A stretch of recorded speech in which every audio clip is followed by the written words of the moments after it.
Hey, it is your buddy, Peace and Harmony with you here today.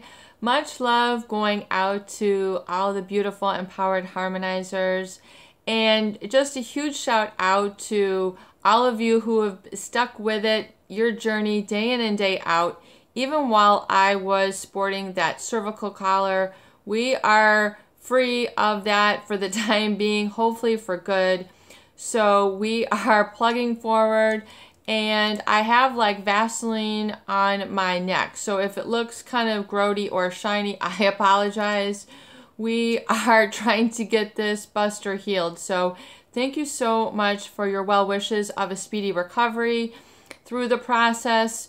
We are on solid ground, and we are zooming in and focusing in on a great viewer question, and that was to really discuss and dive in a little bit more in depth on like what is an experience of a boundary violation. When you're in a relationship with someone who is emotional manipulator, someone who's a narcissist, really pathologically self-absorbed.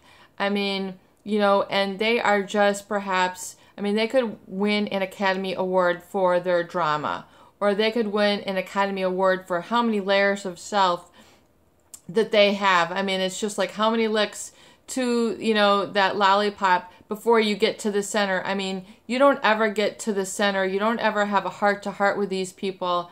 That was the old Tootsie Pop. You know, how many licks does it take to get to the center of a Tootsie Pop? I mean, you know, you're interacting with more of a lack of heart with these people. You're dealing with a persona. So you're not really getting to the core of truth or an authentic with these individuals. So it promulgates them to be more of a pathological lifestyle, or more of a showman or showwoman lifestyle.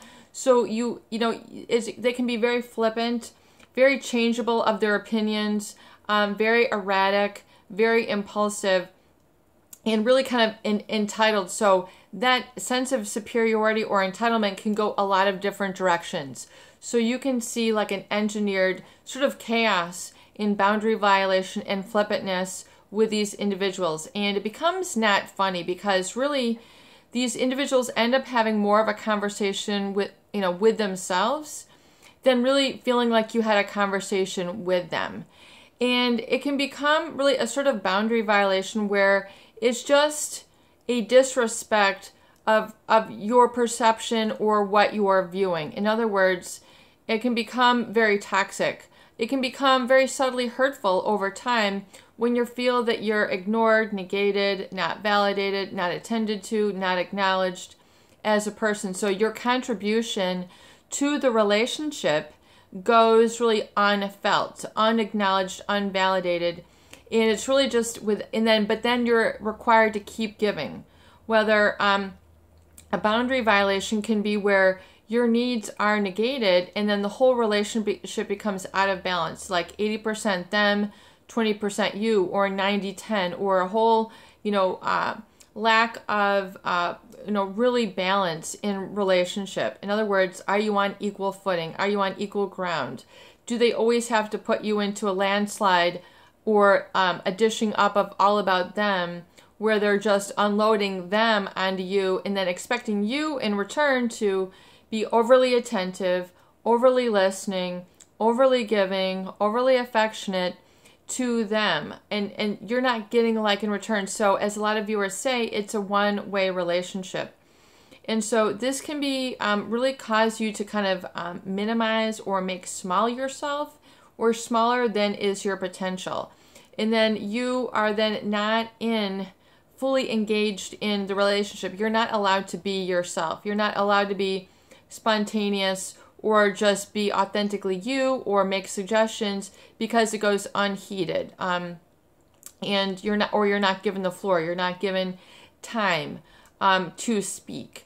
And so this can also really keep you from, you know, this over time can also spill over into other areas of your life. It can cause you to be underemployed, you know, lack of being in touch with your life purpose or your life mission or what really drives you. You don't really have your foot on the gas of your own life. You're kind of like the foot on the gas is to help support them.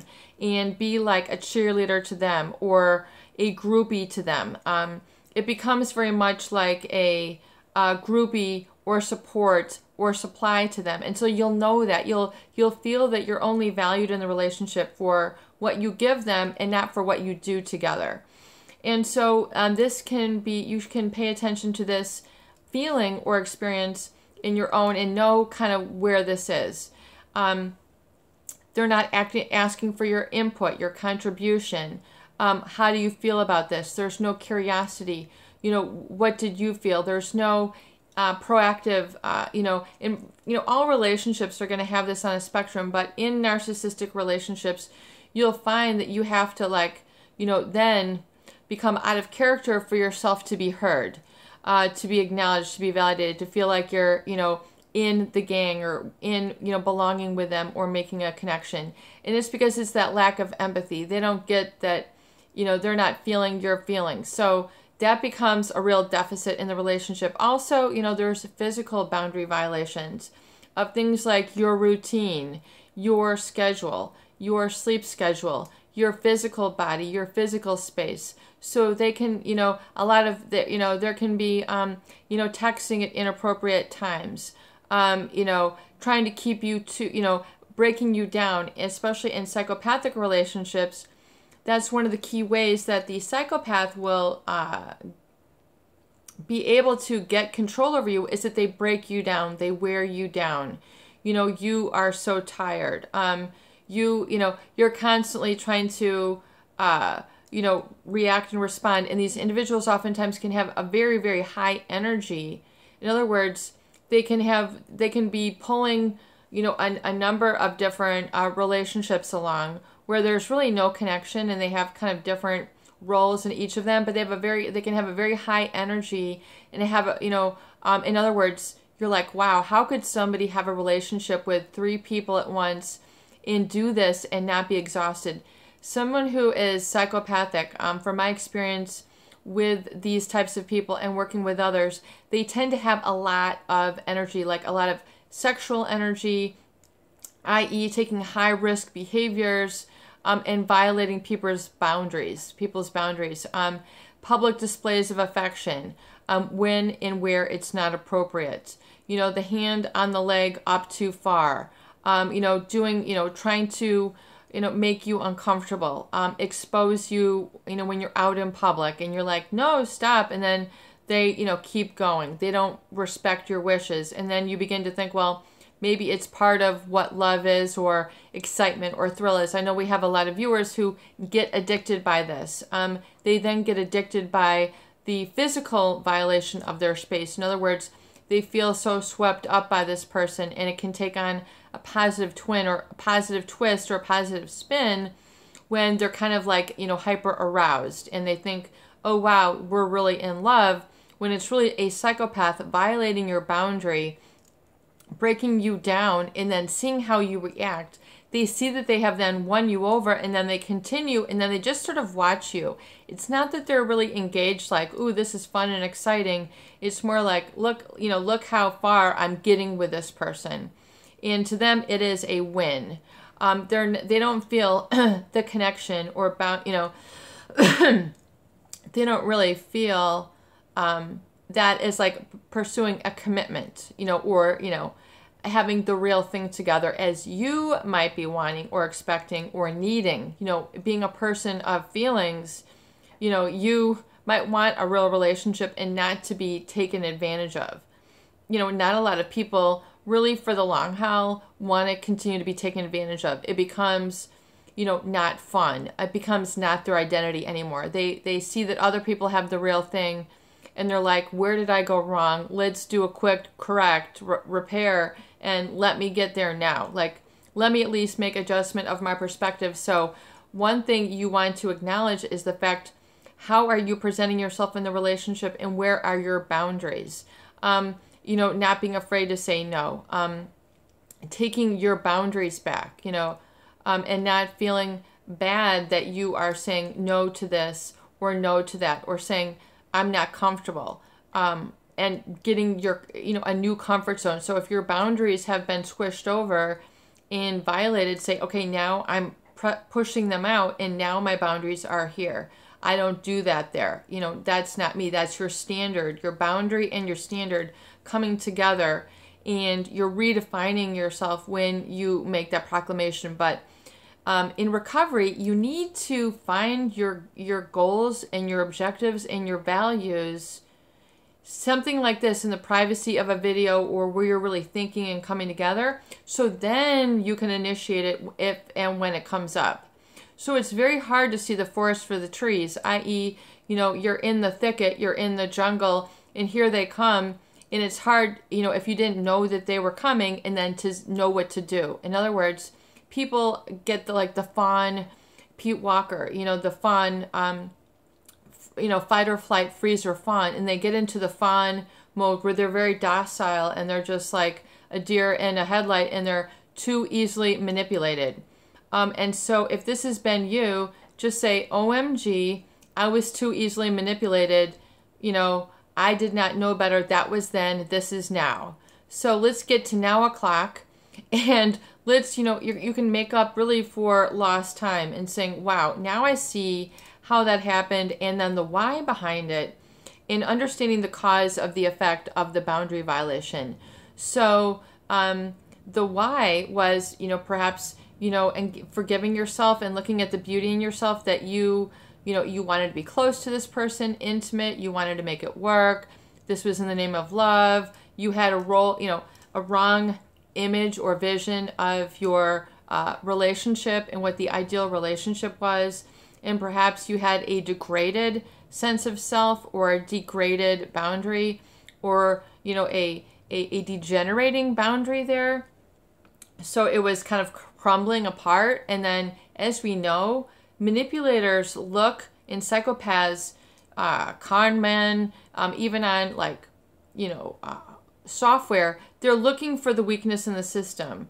You know, when hackers go into, you know, hack a computer firewall, they're looking for little minuscule weaknesses in the system that they can get in and exploit. So be careful that your boundaries are impervious and impenetrable to that weakness. In other words, they, you know, especially the psychopath, oh, this person likes, you know, for me to, you know, call them a baby name, and then they depersonalize, and then they, you know, objectify, and then they wear you down to that's all you are. And then they reward you for that. And then before you know it, you don't recognize yourself. So they look for the tiny, minuscule, you know, weakness, exploit it, which is a human, you know, everybody has, you know, people are perfectly imperfect. I think there's a song about that. But they're looking for a weakness, which they're trying to find. Most people aren't looking for that. Oh, what's a weakness for you that I can, you know, exploit? I mean, geez, what a way to approach a relationship. People, though, who are psychopathic, who don't have a conscience, who don't have feelings, who don't have respect for societal and norms, you know, and respect for those. They don't have adherence, or, you know, they don't have compliance with. In other words, they don't feel that they have to abide by. They are, quote unquote, above the law. There is no law. I can, you know, this doesn't pertain to me. They don't feel it, and they know that they're not, quote unquote, impeded by this. Dr. Martha Stout, her book in the Sociopath Next Door, you know, these individuals feel that others are burdened with feelings, that they see that adherence to norms and respect of people for that is like a weakness. So it's how they approach a relationship. So if you have had your boundaries violated by this type of person, don't feel that you're weak or inferior or adopt a stance of defeat because this had happened. These people look and try to hack, you know, emotionally, you know, hack you emotionally. It's what they do. It doesn't mean that you're a weak person. It doesn't mean that you didn't have any boundaries. It didn't mean that you didn't have any standards. It is these people are very adept at subtly and covertly, you know, trying to rip you out emotionally. So once again, if this has occurred, just realize that, you know, it's kind of like you had this experience. Okay, been there, done that, got the t-shirt, wouldn't recommend this on Yelp sort of, situation, but yet I kind of feel like I want to tell the world about it. So maybe, you don't go there, or like you don't go to the next level. You don't go to the next floor of the relationship. You don't go to the next year in the relationship. You don't go to the next day, the next month, the next minute. You don't even begin to follow them anymore because it's so non-humane to your existence. And you're just like, wow, this is a lesson learned, like a really, really big nugget of a lesson learned. So if you can take that with you and then keep that as part of your self-protection, you will then be able to protect and guide yourself moving forward, and have better boundaries and standards. So if you have felt that violation, just realize that unfortunately, some people will try to hack others emotionally. So now it's time to seal it up, make strong your emotions, make strong your heart, make strong your conviction, but think clearly and know that not everybody is like that. There are others who will respect, have empathy, and they might have different colored hair, they might have different colored skin, they might dress different, but those are the best people to have around you. A new circle of friends for you who does have a heart, who does have empathy, who will listen, who does not seek to violate and trample you down and, come at you and then, try to keep you coming back for more pain. So know that there are good people out there. So if you can keep that as a message of hope, I hope that with time, you will begin to see that and then not feel the self-remorse, self-regret, and the self-loathing that can come. Oftentimes it keeps people down after they've been through these relationships. So realize that it is what it is. You're bigger, stronger, taller, better because of it, because now you have that lesson learned and you realize that you have the humanity and that you can then sidestep and disengage with those types of people, and don't allow that negative experience to keep rolling, rippling forward in your life. Begin to get new feelings, new experiences, and begin to smile. Find things that make you smile. If it's a bird, a duck, a picture, doing something, find something that makes you smile, because chances are it's been too long that you've been able to have a smile and feel lighthearted. That's your to-do list for today. I hope you have a wonderful day. It's your buddy Peace and Harmony with you here today, and I hope that these videos do help. Please share and please subscribe for more great tools, videos, discussion, and support.